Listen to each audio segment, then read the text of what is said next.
Momento histórico para las Copas del Mundo, porque por primera vez se disputaba en el continente asiático y por primera vez dos países, Corea y Japón. Japón hizo todo para ser el primer país en figurar en el nombre oficial. Hasta ofreció plata, pero el nombre era Corea-Japón 2002. Pero en nuestro país pasaban muchísimas cosas.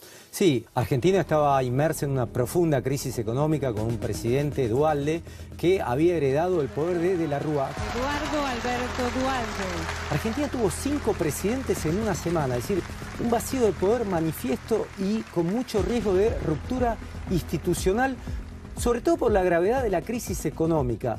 La renuncia de la Rúa dejó prácticamente 30 muertos, el vuelo en helicóptero y un país devastado por su pobreza, por su recesión y un mundial que los argentinos recibimos de forma desangelada, diríamos, por cómo se jugó en un horario de mañana con un equipo que tenía todo para ganar. Sí, porque un equipo que tenía un invicto muy importante. Bielsa había encontrado todos los engranajes para llegar como el gran candidato. Argentina era el gran candidato y Francia era la segunda candidata para esta Copa del Mundo. Pero había un tema, ¿no? Lo que decías vos, esta crisis que tenía el país, esta crisis económica, esta lejanía con Asia, hizo que no había muchos hinchas, ni en Corea ni en Japón.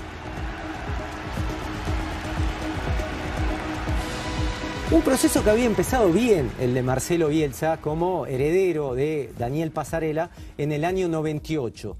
Tuvo él esa idea, un mix, digamos, entre Bilardo y Menotti, ¿no? Esta idea de un juego ofensivo, pero también un juego mecanizado, con mucho entrenamiento, muy intenso. Los jugadores siempre hablan que él en el entrenamiento reproducía escenas del juego mismo, ¿no? De los partidos. También muchos videos y una Copa América que recordamos, en el debut de Marcelo Bielsa, los 3 penales errados por Palermo que dejan a Argentina sin chance en esa Copa. ¡El loco! ¡Palo!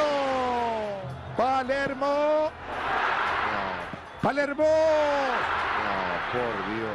Un Marcelo Bielsa que llega a ser el técnico de la selección argentina después de dirigir a Vélez, de ser campeón, y se fue al Español de Barcelona. Sí, todos decían que el gran candidato para ser el técnico de la selección era Bianchi, pero esa enemistad con el presidente de la AFA, Julio Grondona, declaró que el técnico tenía que ser Marcelo Bielsa, que estaba, reiteramos, siendo el técnico del Español de Barcelona, pero él tenía una cláusula de rescisión, que si llamaba a la selección argentina se podía romper, y así fue como llegó. Y estaba en su corazón la selección, y él eligió más o menos los mismos jugadores que venían de Francia 98.